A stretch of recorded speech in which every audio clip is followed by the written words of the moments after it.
రోజున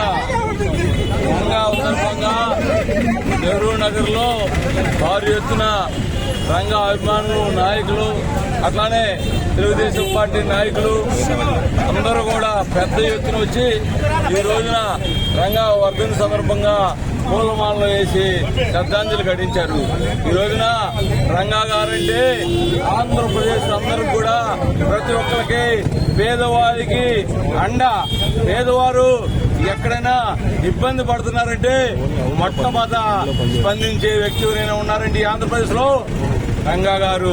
అటువంటి రంగా గారి వర్ధంతి సందర్భంగా పేద ప్రజల నాడి యొక్క రంగా గారికి వర్ధంతి చేసాం.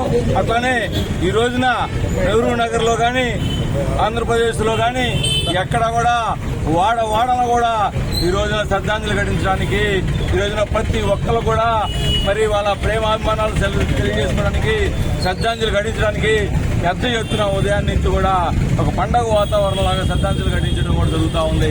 ఆయన చేసినటువంటి కృషి, పేదల యొక్క ఆయన యొక్క అభిమానం, పేదవారు ఎక్కడున్నా బడుగు బలహీన వర్గాల యొక్క ఆయన ఒక కులానికి సంబంధించిన నాయకుడు గారు. బడుగు బలహీన వర్గాల పేదవారి యొక్క నాయకుడు వంగవీటి మోహన్ రంగా. ఆ నాయకుడు ఏదైతే మాకు మార్గం చూపించాడో ఆ మార్గంలో మేమందరం నడుచుకుంటామని చెప్పేసి వర్ధిల్లాలి రంగా గారి నాయకత్వం, వర్ధిల్లాలి రంగా గారి నాయకత్వం.